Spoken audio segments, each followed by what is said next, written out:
So again, welcome. Tonight's topic is childcare and our workforce, and considering a conversation of a current childcare workforce legislation that's in the state of Alaska Legislature. So we have a special guest, Representative Zack Fields, who we'll introduce in just a minute. For those of you who are joining us live, want to just do a few housekeeping pieces this evening. Hopefully, I think everyone knows their great Zoom etiquette by now, but we invite you for training credit to be present and visible on video. So we want you to keep yourself on mute when you're not speaking, to respect our speakers so we can all hear each other. And you can participate in the conversation by raising your hand, and you can also type in the chat. So when we get to the conversation, Representative, I'll let you navigate that, or if you want us to help you monitor the chat with questions, we can go with the flow with what works best for you. So I wanted to also share, if you have multiple people on one device, that we ask you to put your name in the chat and 2 names in the chat, and make sure that you're visible on camera so we can give you that credit. And at the end of the session, please stay with us, and we will drop a link for a training evaluation code for you to participate in the evaluation, which is required for training credit this evening. So we also wanted to share with you, because unfortunately COVID is continuing in our lives, that we invite you to continue to stay diligent and stay healthy. Thread is working and excited to stand beside you to help continue to mitigate COVID across our state. We encourage you as adults to get vaccinated. We encourage you to wear masks indoors. The CDC actually just updated their guidance for childcare and is recommending masks for anyone over the age of 2 who is not vaccinated. And of course, we know our youngest Alaskans are not yet eligible. So we encourage you to follow that guidance, which you can find more on our website. And you guys are already great washing your hands, and staying distance, we know, is almost impossible in childcare as you're loving up on our little ones. So we appreciate you doing your part to keep everyone in your program safe. So thank you for joining us and helping to educate your staff and your coworkers and the parents and families in your care to stay healthy.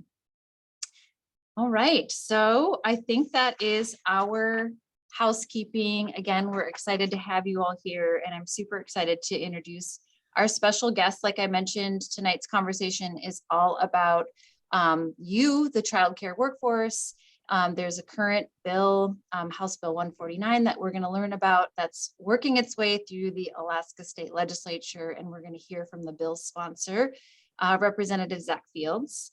If you're not familiar with Representative Fields, I want to share that he's in his 2nd term as a representative in the Alaska State House, and he serves in District 20, which includes Downtown Anchorage and the surrounding neighborhoods. He previously worked as the Workforce Development Coordinator for the Alaska Labor Commissioner. At the time, Heidi Drygris was congressional and local government staff person. And we've actually been partners with Representative Fields for a while, especially in his work in the Department of Labor and working to support and strengthen the workforce in many different projects, including with SEED. So we're proud to be partners, and so glad to have him here, and welcome Representative Fields. Thanks, and you can call me Zach. I think I know like half the people on the phone anyway. Hi, Rachel. Hi, Maria. Hi, Christina. And y'all certainly know me as Zach already. So Ivy Sponholz and Ivy Sponholz is a representative from East Anchorage. We co-chair the Labor and Commerce Committee, which is a job I love because it touches on things that have a huge impact on people's lives every single day. Can they earn enough to support their family? How do they deal with childcare? Things like that. And when we took over that co-chairmanship a couple of years ago, I thought that dealing with childcare was extraordinarily important, and COVID has just elevated that.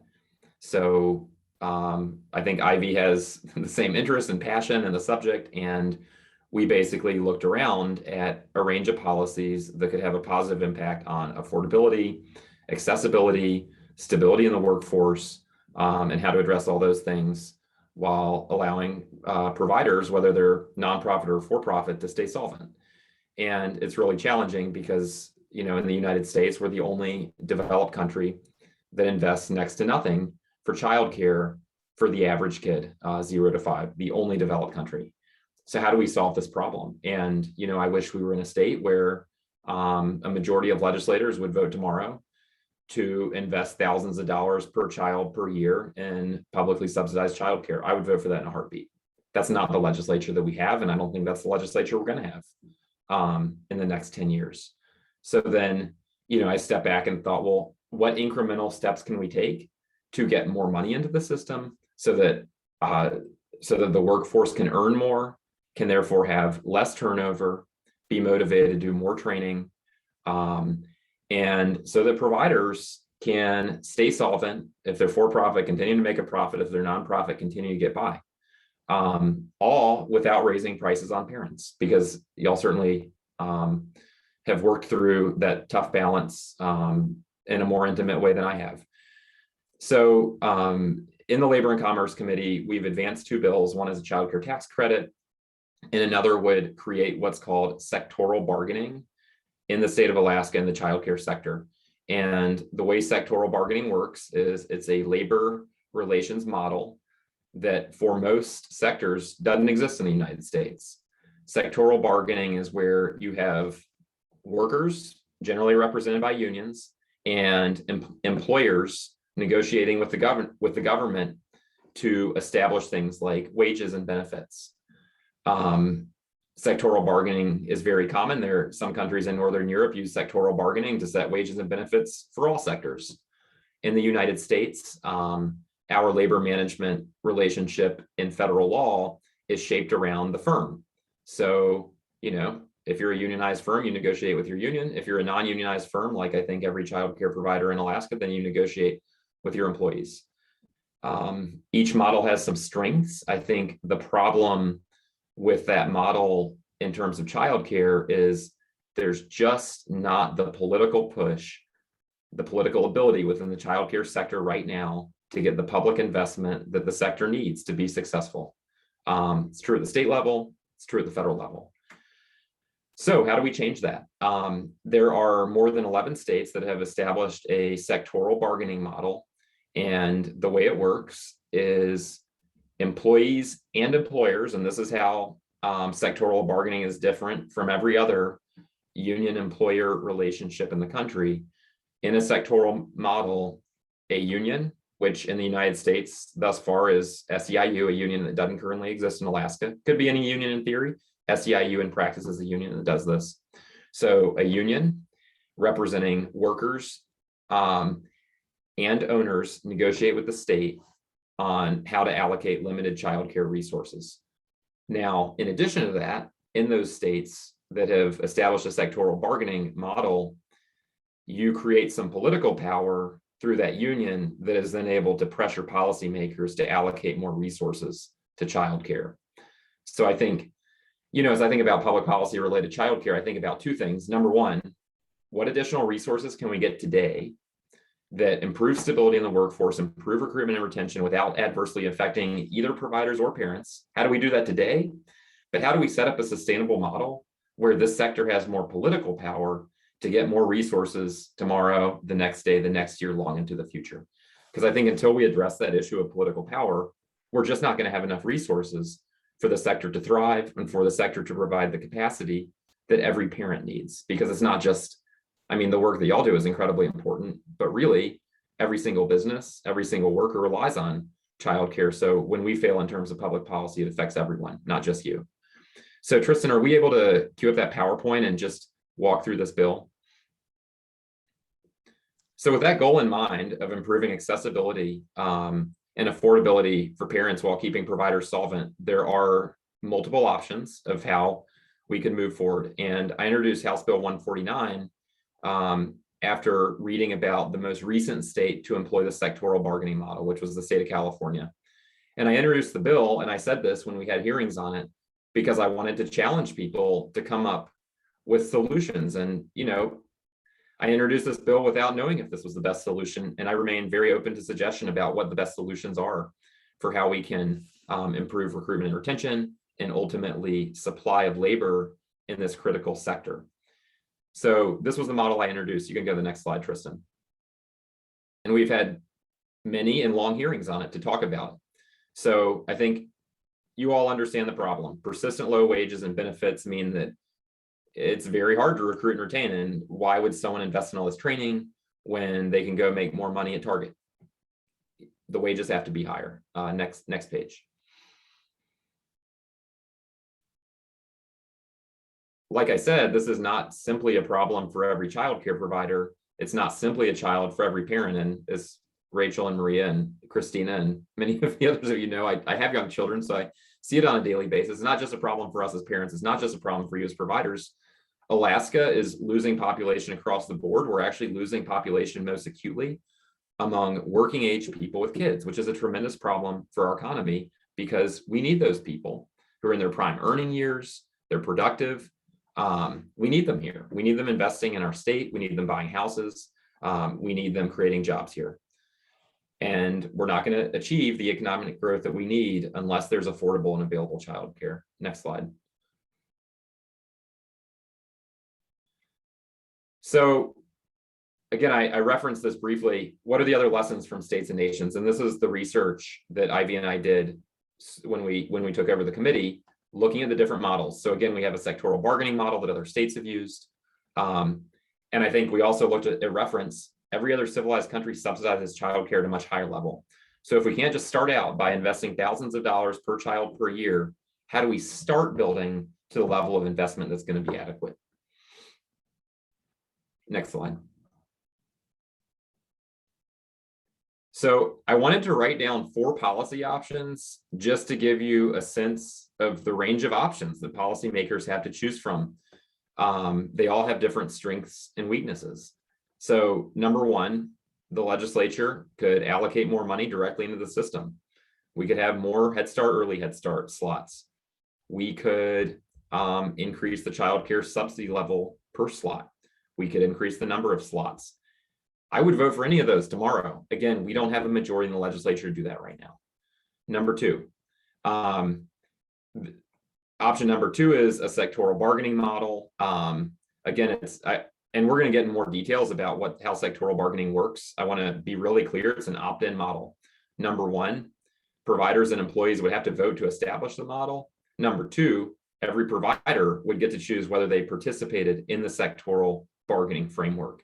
In other words, they would choose to participate in a system where they're collectively negotiating wages and benefits. Number 3, and I know Thread has talked about this before, the legislature could pass a living wage for childcare. We could pass a living wage that goes across sectors. What's the pro of a living wage that is set at, I don't know, $15 an hour, $17 an hour? Well, it might raise the wage for some workers and some providers. It might reduce turnover. It might help with recruitment. But all our providers are different.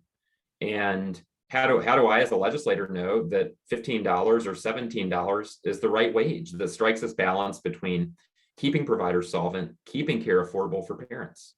That's very hard for me to understand, and I get uncomfortable dictating that. And how do I keep it updated in an environment where prices are going to change, wages are going to change, all that stuff's going to change? So how do we be nimble as a state?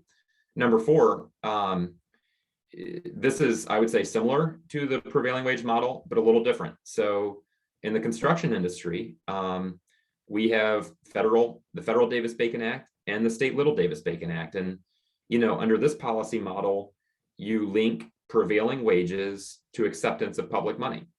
So if you're a provider who has subsidized slots, you're going to pay X dollars as a minimum wage. The state could do that. What are the pros? I think it's simple. It's based on a model from another industry, construction. And I think when you look back at the last 80 years of public policy and construction, prevailing wages can be really successful at turning what was a non-living wage career into a living wage career. Some of the cons of going with the prevailing wage model analogous to the Davis-Bacon Act is that childcare has a much higher proportion of overall funding from private versus public payers. So, in the construction industry, just in Alaska, we're investing well over $1 billion a year in public money. So when for prevailing wages to work similar to Davis-Bacon, you have to have a critical mass of public money. I don't know that we have that critical mass of public money in childcare, where establishing a prevailing wage linked to the childcare subsidy slots would actually work. The other thing is Davis-Bacon prevailing wages do pay a living wage. Contractors make money. The system works. At our current low and grossly inadequate level of subsidy per slot for childcare, would that work? I don't think so. So it is a model. I think if we were to go down that road, we would have to increase the amount of subsidy per slot. Again, I don't know that we have the majorities in the legislature. I know we don't have the majorities in the legislature to do that right now, unfortunately. So those are 4 options if you want to work toward this goal of raising wages to expand supply and tenure of workforce without harming providers or parents. They all have challenges. Next slide, please. I wanted to map out these 4 options along 2 axes, more and less expensive and more and less coercive, because these are trade-offs.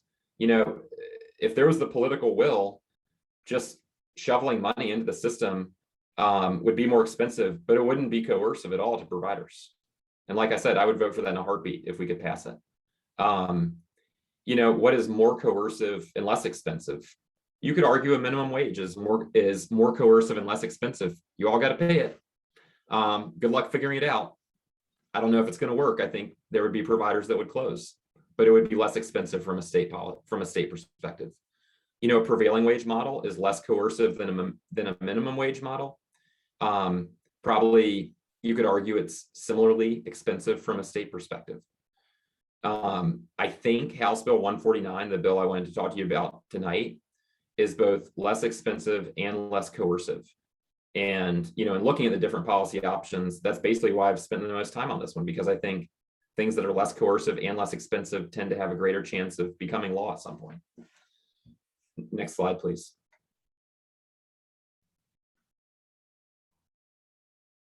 Again, I think whatever policy we're going to pursue, these should be the goals. Raise wages so there are more workers in the system, so that the childcare system has adequate supply. Don't raise prices on parents, and make sure the economics work for employers. And then the 4th one is really important. It's easy for policymakers to look at a moment in time. Oh, how do we solve a problem today? Laws we pass tend to be on the books for a long time. How are we going to set up a model that is responsive to industry input and changing market conditions? And I think that's imperative. Next slide.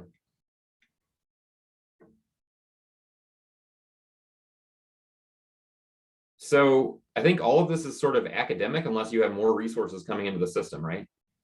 So the reason that I've been particularly animated about this bill is we do have additional resources coming into the system, thanks to what seems to be a few million additional dollars permanently authorized per year from the federal government under ARPA. Maybe there will be more money under the Buildback Better framework. That obviously is still in discussion in Congress, but we have some additional money. So I think I would like to see the sector really be in the driver's seat about how we invest those additional dollars to stabilize and expand, to stabilize the sector and expand capacity. And the other thing is, it's an economic development imperative. Alaska is a great place to live. And if we provide more affordable childcare that is readily available, it is a huge public policy benefit when you're looking at recruiting and retaining high earning parents from the lower 48. Next slide, please.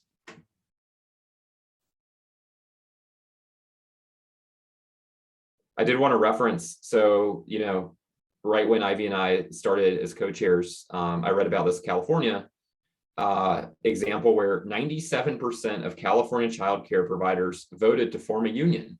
I read it, I was like, wow, 97%, that's unbelievable. And of course, now it's been a little over a year. They established a union, they negotiated with the state, and in the first year, they negotiated a 15% increase in state payments into the child care system. And I think it's just sort of a reality when you have collective power, you get more resources. So this gets to that, how do we increase the political power of the sector issue? So it's, we should keep watching what happens in California, because it's really interesting to see these policies get implemented. And is that the last slide, Tristan, or do we have one more?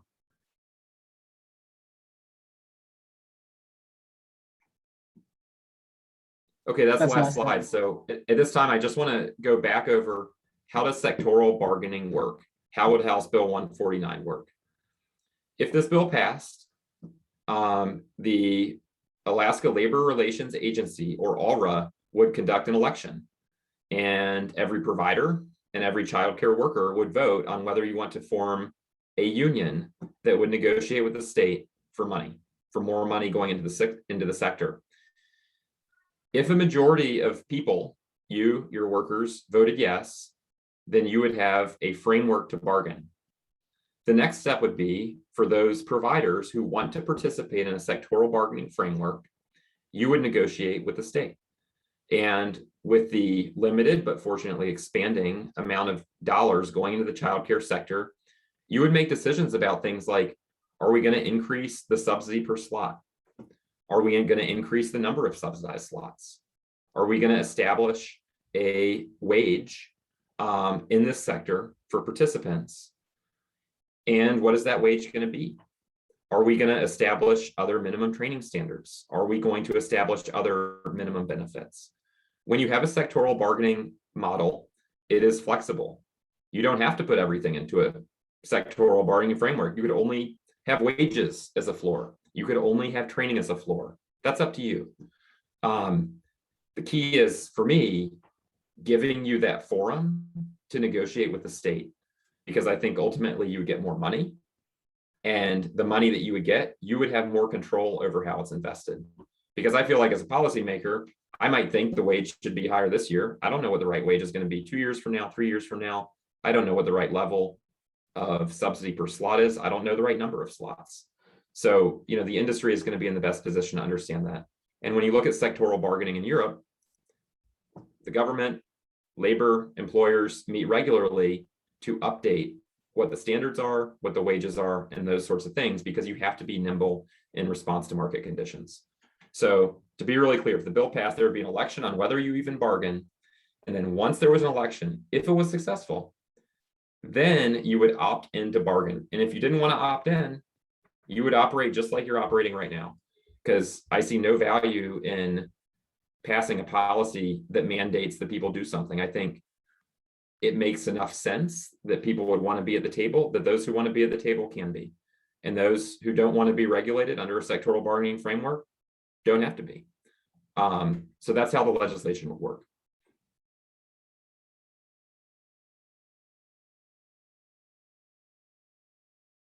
That's a lot of information. I'm happy to take any question about it.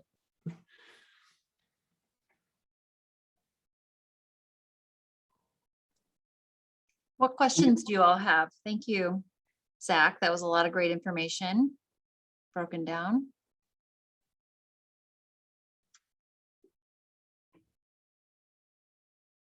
If it helps members, we also have a guest, Cathy Yasi, here on the call, who's a child care provider from Washington State, who has had some good feedback and experiences to relate from their legislation and their work on this issue too. Well, actually, Tristan, that's a good point. Stephanie, could we just hear from Cathy? Sure. Quickly, and then go to questions? That sounds great. Okay, thanks, Cathy, for being here and sharing your experience. Yeah, terrific. I'm happy to be here. I love the idea of organizing childcare providers. I did have a question though. I'm curious, when you talk about organizing early learning in childcare in Alaska, are you talking about family childcare providers or childcare centers, or is there a difference? I'm curious what you. Yeah, I would say that I've written the bill to include both, because I think there are some mid-sized childcare providers in Alaska, and I would like them to be at the table under a sectoral bargaining framework. This model developed around, this model developed out of long-term care providers, actually, so more of a family-based setting. But I think in terms of power of the industry and the industry having a voice, it's a benefit to have both. And that's how it's written. Well, I can tell you a little bit about me and how we did it in Washington. My daughter was born in 1998. I quit my job and wanted to stay home, and I was already a little on the old side. And I just figured if I'm going to have a kid, I might as well be her first teacher. And so in 1999, when she was a year old, I got my license in family childcare. So my license at the beginning included 6 children with just me as the provider. So, and that 6 included my daughter. So during those first few years, I recognized with those long hours that we worked, and I recognized that I needed the camaraderie of other childcare providers. And so I joined the Family Childcare Association and also the Childcare Resources, we used to call it that. But that didn't improve my situation. And in 2004, right about 2004, somebody knocked on my door and said, I'm with the childcare union. And I said, union? What's that? And from there, we began, once I understood what it was and how I hoped it would work, we organized childcare providers, family childcare providers across the state.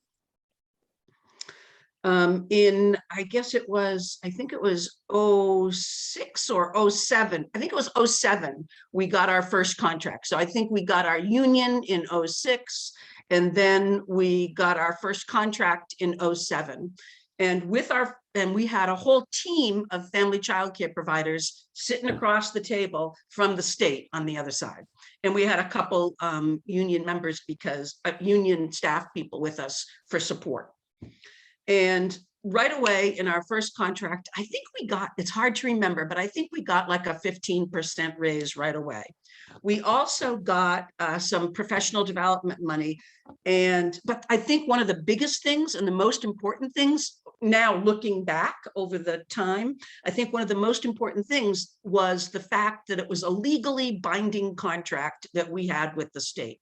So up until that point, up until the point we had a contract, when things were going great in Washington state, they would throw a little bit of money at us. Like, for example, in an infant bonus, you take an infant, you get a little extra money. When things were not going well, they would pull it away. And we had no voice. That was a huge thing. Another really big thing that providers across the state talked about in those early organizing days was, we're not babysitters, because we work in our homes. It was, the legislature would say, they would use the word babysitter, and it was insulting. It was so disrespectful. And, as probably in Alaska, I don't know, but certainly in Washington, it's a women dominated, and in fact, women of color dominated industry. And it was embarrassing to have, and humiliating to have people talk to us like that. Now, how many years later, I think they've got it. We are so much more powerful. I don't think anybody would dare publicly to refer to us as babysitters. We're so much more powerful now. Did I say health insurance? We got health insurance in that first contract. I don't remember. I think it was something, not all providers got it, but it was, I think at the time you had to have so many units of childcare hours per month, and then you were eligible to get into the healthcare. That was a huge thing. I was buying healthcare for my individual over $1,000 a month. Union healthcare, $30 a month. And there were comparable plans, or whatever you call them. Yeah, plans. And so that was a huge, huge thing. Over time, I think we've gotten more money into healthcare, and we have limited. So now all you have to do is have one kid on subsidy in your program and you're eligible to get on the healthcare. That is a huge, huge thing. Let's see. Oh, another thing that we got. So in addition to family child care providers, we also have that are licensed family home providers. We also have the family, friend, and neighbors. Sometimes I think they call it kinship care or something, but it's license exempt providers who work for even less money than the family child care providers. And in fact, I think when we first started with our first contract, they were making, I think it was like $1.11 per hour per kid. And I mean, it's outrageous. And one of the huge things that we got for them right away in that first contract was we got them on the federal food program. I mean, at $1.11 an hour, you're not even making enough money to get the kids their snacks. And so getting them on the food program was huge. It was huge. And I think now at this point, they're up over $3 an hour, which is, I mean, still ridiculous. That's for the unlicensed family child care providers. Family child care providers are now the licensed providers. I think since the beginning of our first contract, we're up, I think 30% over what we used to make. And all the time since our very first contract, they have not taken anything away from us. And there are other ways for us to get money. So it's not just through the subsidy. I mean, that's a great way, and we all love that way. But you know, they sit there and don't give that to us. And so we've had to be real creative. And some of the other things that we have come up with were 11 paid holidays.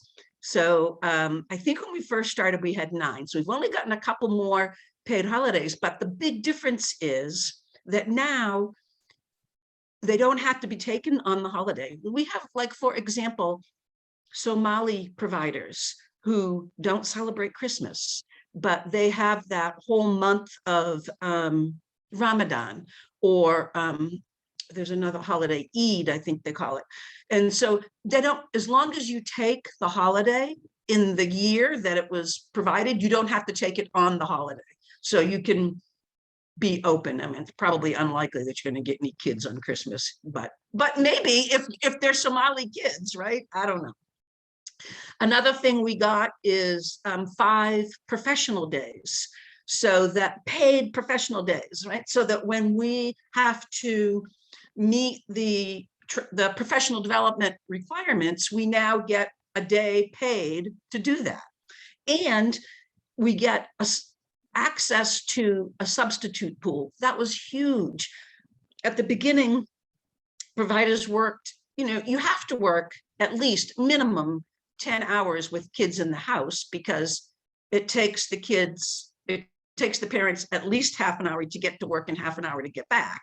And they're already long days. And then by the time you set up at the beginning of the day and clean up at the end of the day, you've got a full day. And so then to have to go out to a training you know, in the evening or on the weekend and not get paid for it was awful. Now we get paid professional days and paid substitute days to take those professional days. And if we want to use if we want to use a substitute for something that isn't qualified to get the substitute paid, we have access to the substitute pool so that we can pay for the substitute ourselves. And the substitutes are all completely fully trained and qualified. We also, a huge thing that we got recently was a training institute. Oh my gosh, it was amazing. So when I first started when I first opened my business in my home, I would go out to these trainings. I mean, I would call them training light. There would be things like make and take, they used to call them. So you would like make a thing in the class and you would take it home with you. And that was your training. I mean, it was like, are you kidding me? What I want to know, you know, what I want to learn about is how to teach kids about anti-bias values. You know, I want to learn about developmental stages. I want to learn, I mean, there's a whole lot of things. I want to learn about how kids grow in their relationships with each other and to their communities. And so we established a training institute. And the coolest thing about our training institute is providers are trained to be the trainers. So we used to have trainings that were run by people who did not know the first thing about family childcare, which is, there are many similarities to center childcare, but there are also many differences. And the idea that we could train, like lawyers do, they have their own training institutes, peer training. And so, so now we have that, and it's a great thing for providers that are doing the training. It's much better professional development for the people who are taking the training, and it's an awesome thing. And we keep getting more and more money in our contract that goes to that. And the providers taking the professional development get incentives to take the professional development. So in the old days, we had to pay for lousy training. Now we're getting great professional development and we're getting paid to take it. That's a really big thing.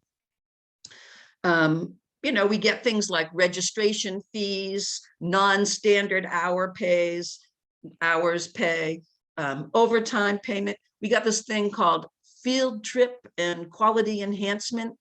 So all ways that we can get more money without raising the subsidy. The field trip and quality enhancement thing is really cool. So it's if I bring a music teacher in to my home, or if I take the kids out to the zoo, or or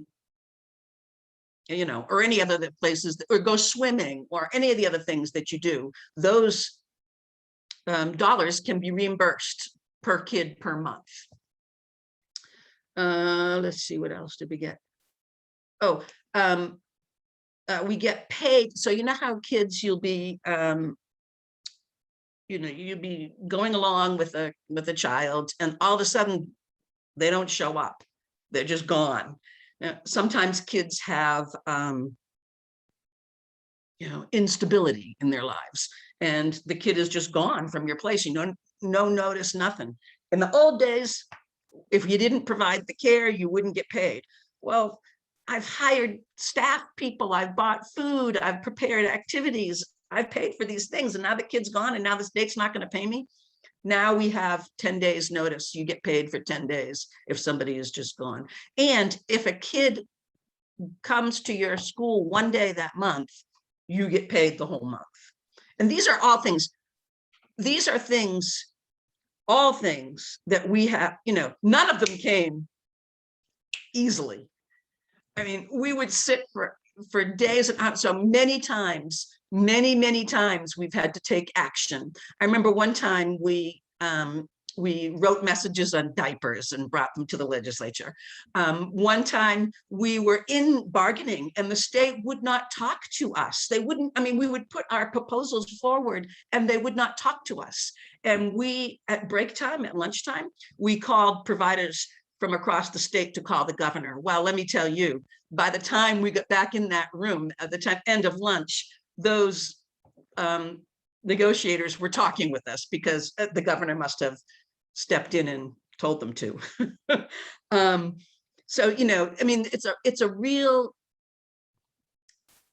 it's totally, so much political power is needed to get what we need, and I don't want to sound like grabby, right? Because childcare providers we always put the kids first. We always put the families first. And I'm not saying don't do that. I'm saying we are better prepared to put the children first and put the families first when we take care of ourselves. Just like on the airplane, they tell you to put your own mask on first. You got to be able to breathe. You got to put food on your table in order to be able to, relax and play and guide a dozen children under 5 years old in your home. You can't be in a crummy mood because you're making $3 an hour or whatever it is, $5 an hour. You don't want to be thinking about how you're gonna pay your bills at the end of the month. You want to be thinking about what you can do to help this kid learn to get along with his buddies, you know. Oh, another really cool thing we got, and this might be helpful for people who say union. I don't want a union. Well, another thing we got is called negotiated rulemaking.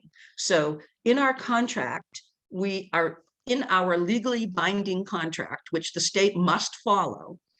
We are not allowed to negotiate on the rules that the administrative code. However, there is this thing called negotiated rulemaking, which is a pretty amazing process. This last time that we did it, we had a table full of, there might have been 20 of us there. And also there was another table of, so the state is not required to include centers in the negotiated rulemaking, but they are required to include family childcare. But they wanted to include centers, even though they're not required to, because they want to keep the centers happy. They don't want them, you know, being alarmed. So there was a whole table of licensing professionals from the state, and a whole table of childcare centers, and a whole table of family childcare providers negotiating the rules. It took months, but it was an improvement. You know, I don't mean, I don't want to bring you into the nitty gritty of it, but some of the rules are pretty lame. And it's really important to have people who know the work, who are feet on the ground, know the work, to be able to say, these rules make sense and these rules don't. So that was another huge thing we got. We also got special needs money. You know, there's a whole protocol that you have to follow, paperwork that you have to get, of course, in order to qualify for the special needs money, but it's an important way to get money. And so it's been a great thing. Having agency in our own professional development has been amazing. And I think now we're up to 85%, or so in the 85th percentile. I think that's about all I can say right this second. Cathy, you are amazing. I'm so glad you're with us tonight. And oh, good. I'm glad. Yeah, I just want to welcome you, and I'm so glad that you're here. It's really energizing and inspiring to listen to you and your story as a mom and an empowered advocate and leader. And I think just I love that you were like, and then there's more, and then there's more. And there is, you know, and I am positive I'm forgetting something important. If one of my friends was with me, I'm sure they would help me remember. But those were the things that were most important to me. Well, it's really inspiring to hear, and they're most important to everybody, and it's how it should be, right? And it's on the one hand sad to hear that we all have to fight and advocate so hard for the things that seem so obvious, and it really inspiring to hear. And I love just, you know, that the message is around how, you know, we can work together for that political power of the sector. So I want to open it up to a conversation. And Heather, you had your hand up, and then I know a few others had questions too. So what is your question or comment? Yeah, this is, I guess I have a lot of things kind of running around in my head. And obviously, I think for me, the obvious first kind of hesitancy, as Cathy and Zach both mentioned, is that word union. Immediately, like, you know, because of just, you know, what I've seen historically, how it's affected different industries. But I'm gathering from what you guys are saying that it's not union in the sense that of like workers' unions that crippled the auto insurance industry and all of those kinds of things. That's oversimplification, but because my first thought is, well, how are they going to get blood from Iraq? You know what I mean? Like, we have no money, not more to just, you know, be forced to pay. But so what I'm gathering is that this is not a negotiating between the employee and employer. it's the employee and employer teaming together to negotiate with the state, for lack of a better word, maybe like a lobby or some kind of other larger voice, where right now we're very scattered and kind of all over the, we're trying to attend all these things, and hopefully we'll get into this town hall meeting if we hear about it at the last second, and maybe they'll listen to our testimony here and there. But what this would do is formalize that process, give us a cohesive voice in being able to have those conversations and make some real progress. Am I understanding that correctly? Yes, that's exactly right, Heather. It is the sector negotiating with the state. That's pretty exciting. I guess so then my other question is, and then I'll stop here, but for instance, with some of this ARPA money, and then let's say, in our wildest dreams, the Buildback Better Act passes exactly as it's written, right? There's still that whole opt-in and all that. It would, in theory, if we had this framework, we would have a much better chance of getting our state to opt in to something like that, because they could easily not, and we could not receive those funds. But we would have a much better chance of getting what that act would provide to us. Is that correct as well? Absolutely. I mean, we've had hearings in Labor and Commerce just to understand what is the state going to do with the money. And rather than us, begging them to tell us what they're going to do, I would rather have y'all at the table telling them what we're going to do. I mean, y'all should be driving that decision. And of course, the state should be involved, but it should be driven by knowledge within the sector. Okay, thank you. Thanks, Heather. Rachel, you want to go ahead?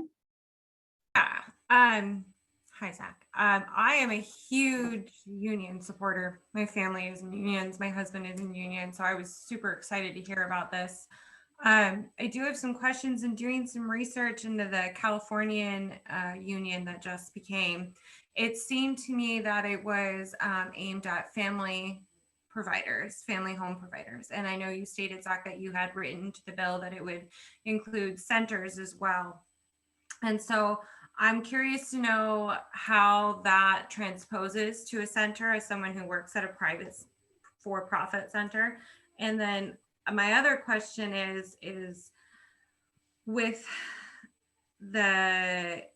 when Cathy was talking about you only had to have one child who was on subsidy to receive the healthcare, what happens if you lose that child? Because I'm a center, I represent a center that accepts any child on assistance through any form, but we don't always have children enrolled who are on assistance, and sometimes they come and sometimes they go. I work for a very niche childcare center, which is Montessori, and it's also an immersion program, and it's not always necessarily on people's top of their list of something they want to go to, because it's very different than a lot of the other childcare centers. So if we lose children enrolled in assistance, do we lose the benefits? Is that written into the contract where, if I don't have that one child enrolled, my staff doesn't get their health care? So that's kind of another question I have. So all this bill does is establish a framework for the sector to negotiate with the state. Okay. And, absolutely, this model was first established in Illinois, and it grew out of direct care, not for children, but for more elderly people. And then caregivers in Illinois said, hey, we could use this model for kids. So it did grow out of family care and the historical exclusion of domestic work in the United States from our labor laws, which was racist, right? So there was this opening to create a sectoral bargaining framework for domestic work because, back in the 30s, people didn't want basically Black people to have labor rights, right? However, I think, in Alaska, it would be really beneficial to have centers and smaller home-based providers all at the bargaining table. So my bill aims to make that as expansive as possible because I think it's going to be to everyone's benefit, from the smallest to largest provider. The issue of, who participates and is that linked to a subsidy slot, the bill is not prescriptive about that.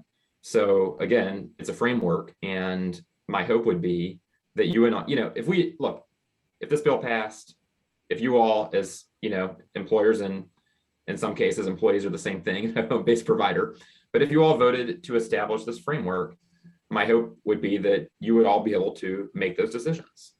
And in my view, why would a center, let's say it's a mid-sized center, I mean Children's World I think is a larger center. It was our first choice, by the way, so I don't know how niche it is. That's where our kids went before Hillcrest. So why would Children's World not be able to participate in a framework that gives more affordable healthcare, training, wages that are going to attract and retain people? Why would Hillcrest not be able to participate? Why would a small family-based provider? Why would it matter what percentage of subsidy slots? That's my view, but I think you would be able to make those decisions. Thank you. Thanks, Rachel. And I saw that Candace had a question in the chat. I think we've answered that, Candace, but please come off mute or keep chatting if we did not. Are there other questions or comments?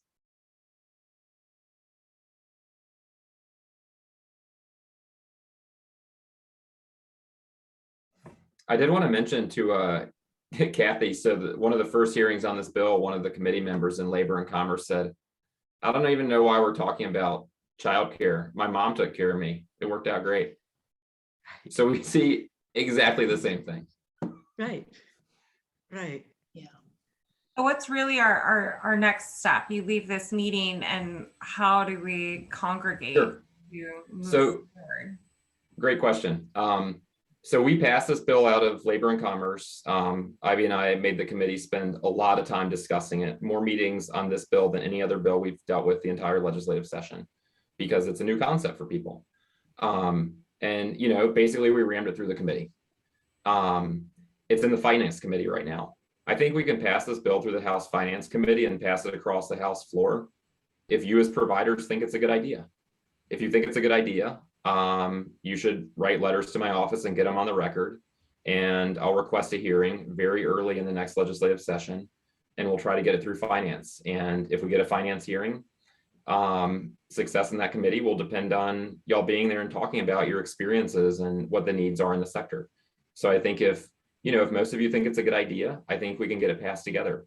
I think if most of you don't think it's a good idea or don't know, I'm not going to pursue a bill that's not going to pass. So it's really a collective decision for all of us. And I've told Stephanie before, if y'all have a better idea on how to raise wages and get more money into the sector, I'll rewrite the bill, because we have to do something. And I want to do the thing that is most likely to pass and most likely to benefit parents, the providers, and kids. And that's just a tough balance to strike.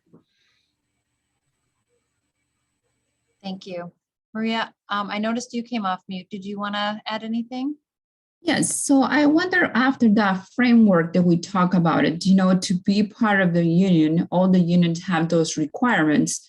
We are a large center, and whether there will be a require from centers or home child cares for everybody to have, there's going to have education, they're going to have, what is the requirements that we are working in there? Because if it's education, it's really hard in Alaska to have that standards of education. So what is after that framework, the requirements that we are going to have to be part of that union? You would determine that. So that's the whole concept of a sectoral bargaining framework. Nothing in this bill is going to lay out a minimum wage, minimum benefits, minimum training. The idea is, for those of you who want to participate, and again, I've designed this bill as an opt-in model. You could design it as a requirement, I guess. I assume that would work legally in our state. But to me, politically, it makes more sense to design as an opt-in. So for those entities that opt in, they would negotiate on, if you wanted a minimum wage for participants, what's it going to be? What's the linkage, like Rachel said, to those subsidized slots? Do you have to accept kids who are subsidized to participate in the system? Those are all decisions that you would make. How much money, again, limited state resources, right? How much money are you going to put into training versus wages? It would be up to you negotiating with the state. Okay. Thank you. Thanks, Maria. I mean, the sector is way too complex, in my opinion, for legislators to dictate that kind of stuff. I mean, Cathy brought up 6 things that I'd never even thought of before in terms of good state policy. And I'm never going to think of them. Y'all are going to think of them, and you should be at the table to get those benefits. Thank you. Melinda's asking in the chat, Zach, of in other states, was this passed when there was a Republican governor? So I think she's asking, you know, Right. if it were to pass through the legislature, you know, what would happen next? And then, you know, does it change, I think, with change in administration? Yeah, there have been states where, so some states actually did this administratively. And I think in Maine, a governor did it administratively. A Tea Party type governor, Paul LePage, got elected and he canceled it. If you did it legislatively, of course, it would be in statute. Right. You might deal with Right, that, more friendly or less friendly administrations. You know, if we had a really great governor and y'all think this is a good idea, we should persuade that governor and do it administratively if the bill doesn't get through this year. They could do that. that's But the the bill way is a we little did more it resilient. at first. What's We that? started off with an administrative Got it. ruling or whatever it is, but we knew that if we, you know, the way governments are, if they change hands, if they change parties, then we might be SOL. So we then you know, organized. We did it legislatively, I guess. Yeah. So then we got a bill that would allow us to form a union. Yeah. That's great. I know there's a lot of similar questions about the Buildback Better, which I know this is not what we're talking about tonight, but right, that would be an administrative decision and then what happens from there. So that will be a similar model when that opportunity presents itself too. Other questions or comments for Zach or Cathy? When would you need letters? When is the deadline for us? What would be a good resource if we wanted to tell other people in the childcare community who aren't here tonight, hey, go check this out, go read about this, you know, what can I send other people or educate myself more on the bill that you've presented and get up to speed? And like, I'm a deadline person. I think a good deadline in terms of, you know, being practical would be getting support letters in by mid-January so that when we go into the session, the first thing I can ask my friend Kelly Merrick to put on the calendar in finance is this, and I can be able to show her, look, we've got a ton of support from the industry. I think if we had a bunch of support letters from the industry, I would beg and plead to try to get it on the calendar. And the finance committee is very busy. So as a practical matter, if you don't pass your bill out of finance early in the year, they're going to get busy with budget and you're not going to get it through. So it is the kind of thing where we need to be ready to strike as soon as the legislature opens. And in terms of resources, I mean, I'll meet with anyone, anytime to walk them through the bill. I think, Cathy, I really appreciate you being here. And I would, I guess, ask Cathy, what's the best way, you know, for a provider who wants to talk to someone who's been through it, you know, do they contact you, Cathy, or someone else with SEIU? I think it's really important to have those resources. And of course, I don't have that experience. I am completely excited about this. So Washington State was the second state to organize with a union. And of course, California is the most recent. And I went to Baltimore to help them organize, and of California a few times because it took them forever. But yeah, I am excited about helping other states organize childcare providers because guess what? That gives us more power. More power means more money, means better care for kids, better education for providers. So I just think it's the greatest thing, you know, since sliced toast, as they say. So yes, I am totally happy for anybody to contact me. I can put my email address in the chat. And also, you know, there's people who know more than me. I'm just a childcare provider. But there's people that know more than me about how things got started way back in the beginning. And, you know, my little local is, my union is SEIU 925. We're small, but we're mighty. And we do a lot to help other people, you know, get organized. So I'm sure that I don't know what the best I could find the best contact for you there. And, you know, and anybody can contact me anytime. I will put my email in the chat. Yeah. Thank you. Yeah, and Rachel, I Kathy. mean, one thing that's different in Alaska versus other states is that other states, it was driven grassroots. A provider like Cathy or someone else said, hey, we got to organize. And, in Alaska, it was me, a legislator, reading a story, seeing a problem, and trying to prompt people to do something about it. So, I Yeah, I think mean, that all that's leads awesome. to this question of, if this happened, you would have the opportunity to tap into a very large healthcare pool.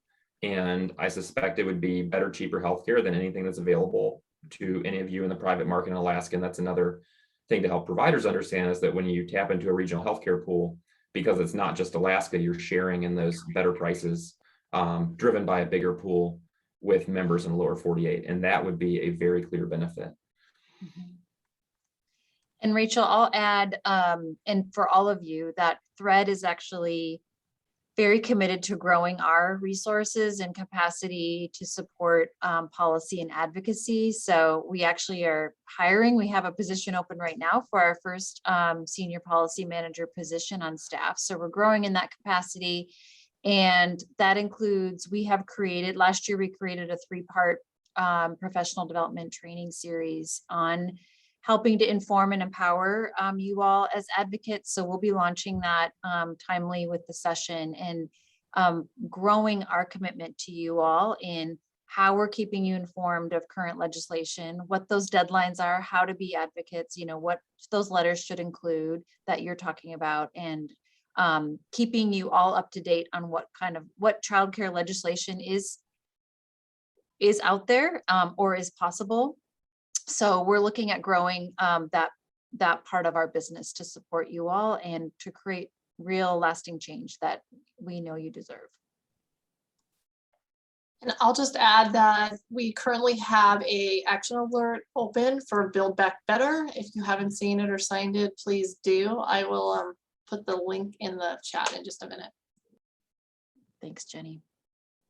Other questions or comments about the childcare collective bargaining or anything you heard? And just to close the loop on Rachel's question, you can just email me if you want to, weigh in and support. You can email me a letter. If you have questions, don't hesitate to call me, and I'll put in my cell phone in here too. It's very simple to advocate in the Alaska State Legislature. A simple letter will suffice. And we recognize that, right? It can be daunting because you don't know the process or who to contact and what to say. Sometimes it feels intimidating and not really sure how to engage in the process. And that's what we're really, we're aiming to help bridge that gap for you all. So you're more informed, but also don't feel like it's a whole nother piece that you have to become an expert on, that we can make it easy and simple for you and help be a guide. I think Melinda had a question too. Melinda? Stephanie. Yes. Yeah, I had one more, Cathy. I guess I wasn't sure about the funding and how they cobbled that together to support all those things that they have in your union. Did they reallocate dollars? Did they bring in new ones? Did they pull from the subsidy pot, or just what made up the funding stream to support that? I'm just trying to think if I actually know the answer to that. I mean, yeah, I'm not sure I know the answer to that. What I know is that Washington State is a rich little state, or a rich big state, and that people are starting to put kids first, right? After so long of not putting kids first. So I don't really know. What I know is that we go there and we say, this is what we need. And they, of course, always say, well, we don't have that. And we keep saying that this is what we need. And eventually, enough of us say it often enough, we get it. So I'm not really sure. I think those questions you probably have to ask the people at. I mean, maybe I know and I just don't remember. But I mean, there's a budget every year, right? A state budget every year, and there's always more money in places than childcare. So we always ask for more. Sorry, that's not You're really right. If very you have enough helpful political answer. power, you will make people find the money. Yeah, Absolutely. yeah, exactly. I think Washington has, we certainly refer to you all as a sister state of ours. And I think you've seen that success and really seeing a tipping point in that investment is now easier than ever for Washington and policymakers to make. I mean, because I of am the great success. absolutely, yeah, totally. I am 100% sure, 100% sure that we would still be eating crumbs if we hadn't organized with our union. There's no question about it. You know, we also got big grants for early learning through this federal money that's happening. And I think we're still getting another one before the end of the year. You know, and I mean, I'm just positive that it would be spent someplace else on some other important thing if we didn't have a strong voice together. Cathy, how big is your union? How many members do you have right now? Well, my local is, we call it the education local. So we have University of Washington workers in the university chapter, a higher ed chapter. And we also have you know, university and hospital, because hospital and university are the same. And we also have public defenders in our union, and we have, of course, early learning, and and we have some parks and government workers in our union. And I think see, again, this is not something that I keep up on, but I think all together we probably have something like 20,000 members. But in childcare, it was a huge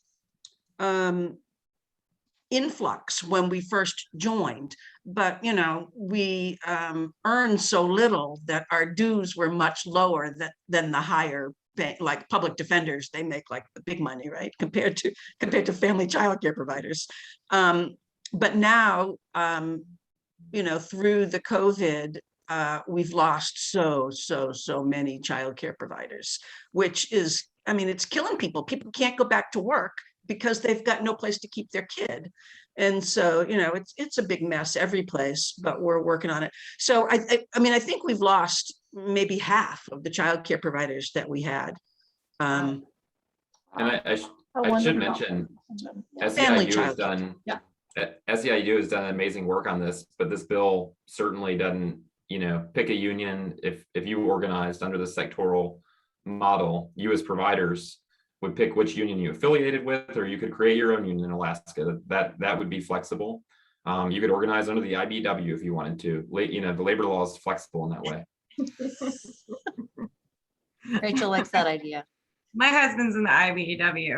I'm a big Great fan. union. Wonderful, amazing union. It's very good. That's the question I was going to ask you though. What do you, because I know there's a teachers union here who is having a very hard time negotiating with the state and is actually calling in a federal moderator to negotiate their contract. Yeah, it's not looking good for them.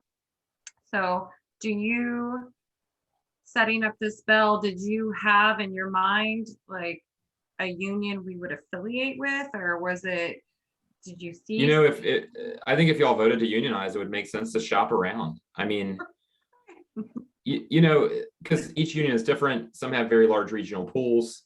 I mean, I wasn't really joking when I said IBW. You know, they might be able to provide a good healthcare plan at a reasonable price, or maybe it's an SEIU local that has, you know, 100,000 members in Washington, you know, and it would be worth talking to them, because of course the unions that already have people paying into it, like your husband, you know, they're not going to want people to come on who are going to be a net drain on the system. So you're going to find that economy, and it's going to be dependent on different unions, but you would have a choice, and it would make sense to negotiate. SEIU has really good training programs. So I think, you know, there's a reason that providers affiliate with them, but you would have that choice. Yeah, we actually interviewed several unions back in the day, and we chose that's what you should do local. if you chose this path. That's great.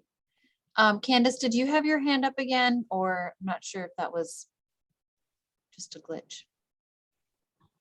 It was an oops. I was trying to put it back down and it wouldn't go down. Well, we're happy to hear your voice. So any other questions or comments?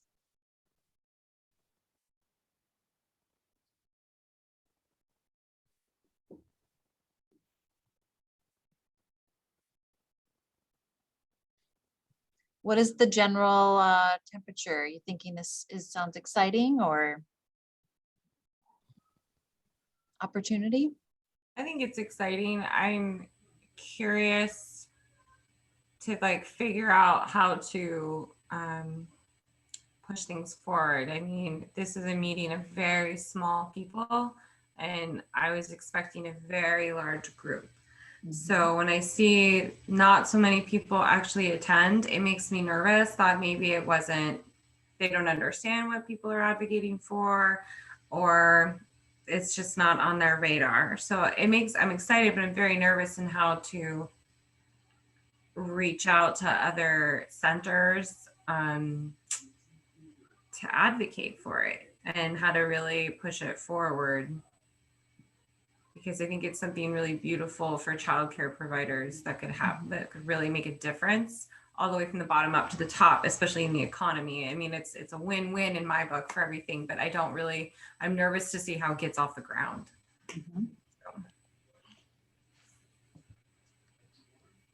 Rachel, I can understand where you're coming from. A lot of providers up here in Fairbanks didn't want to join it because they're like, oh, well, it's probably not going to pass anyway. So why even be there?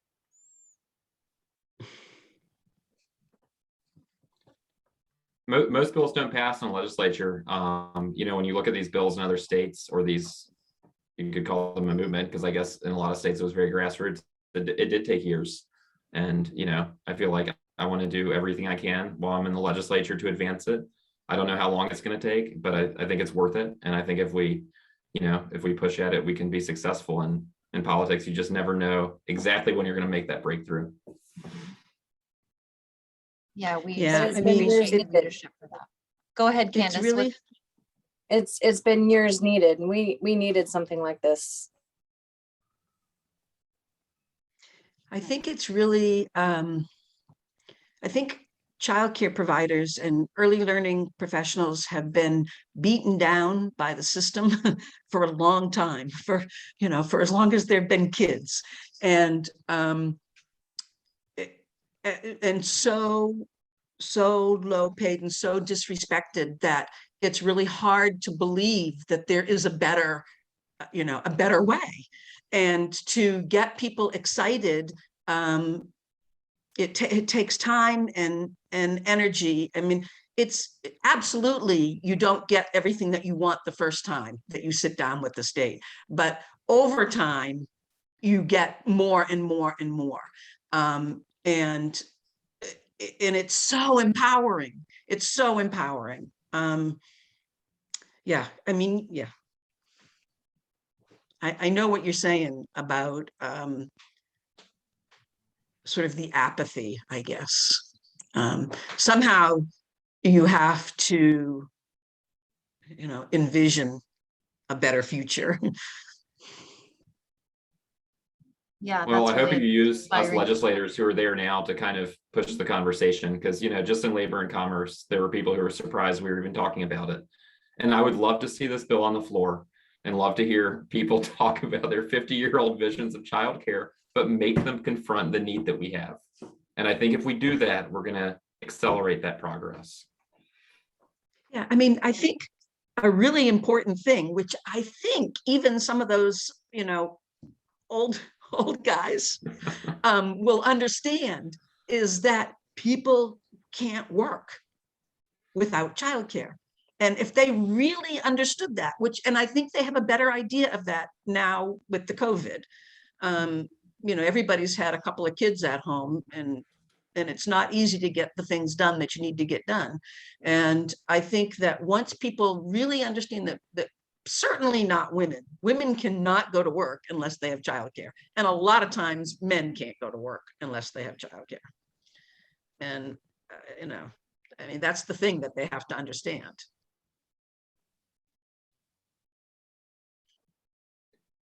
Stephanie, to Rachel's point, I mean, I'm happy to do, you could invite people to another roundtable.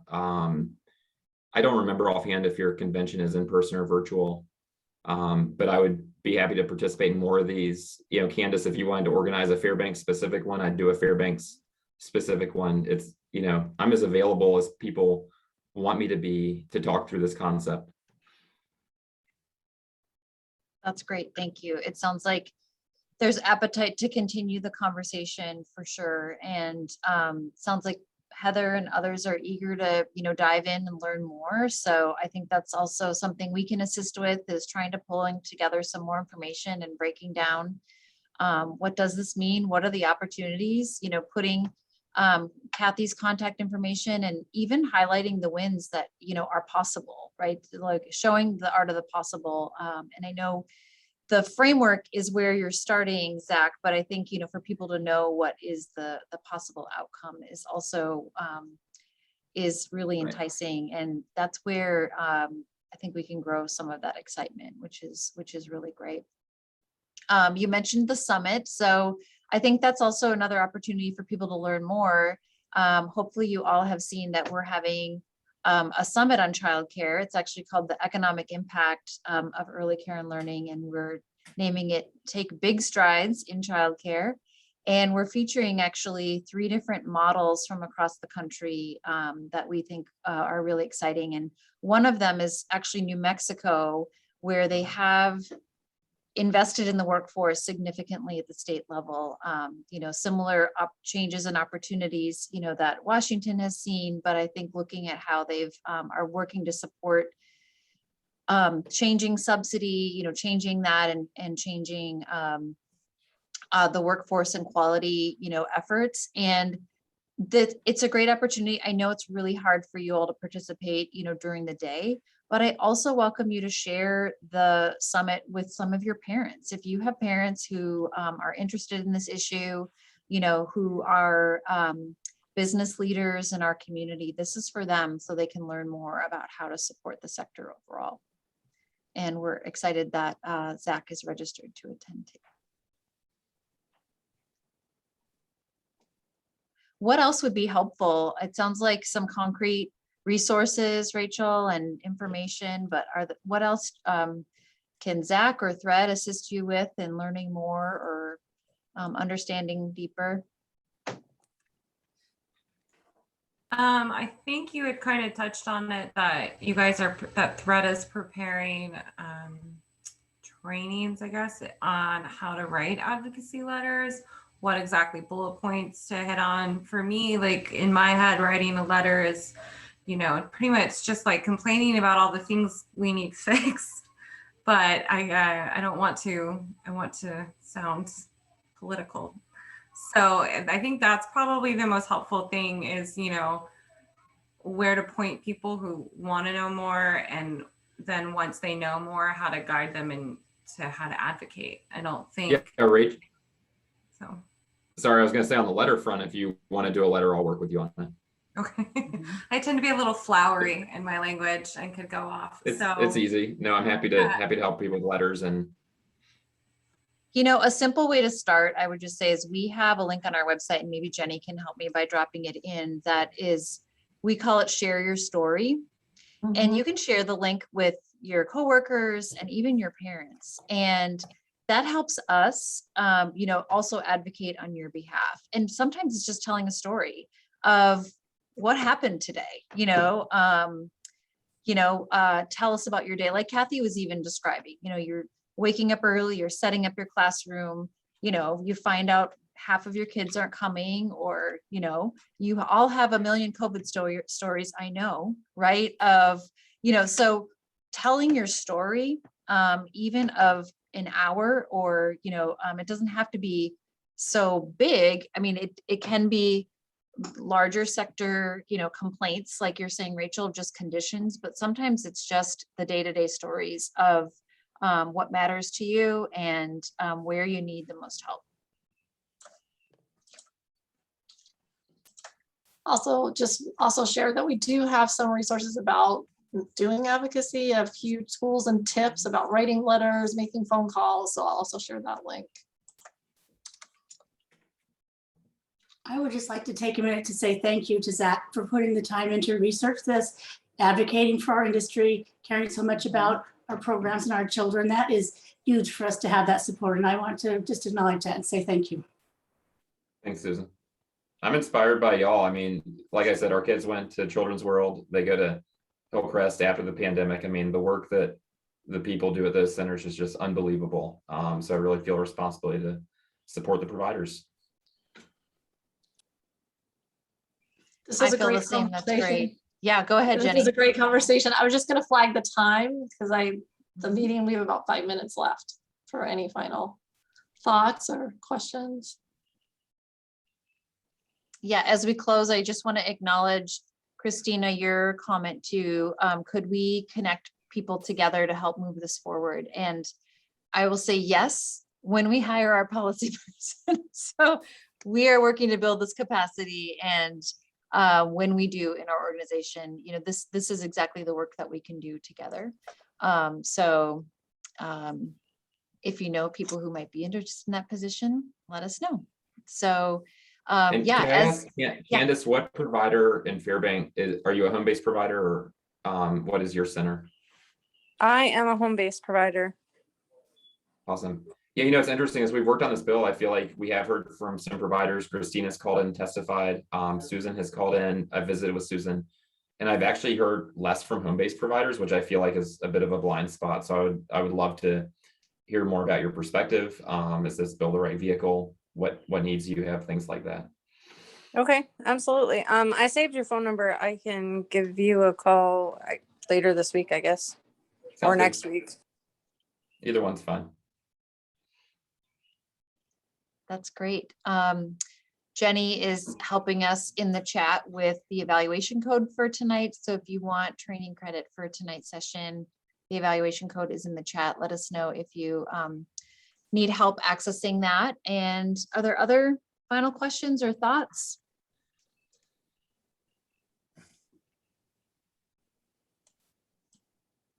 I guess I would just like to say that I really am excited about this, and I know my union would be totally happy to help in any way we can. So, totally reach out to us. Yeah. Thanks Thank for you, sharing your Cathy. experience, Cathy. Yeah, fabulous. Thank you so much for joining us. And Zach, thank you for your leadership, putting this bill forward and engaging all of us and being so willing to be approachable and helpful. So we appreciate you. Thanks. Thank you. All right, well, we can go ahead and close. We'll stay on and keep the session open. I'll stop the recording now, but if you have any final comments or need help with the evaluation, let us know.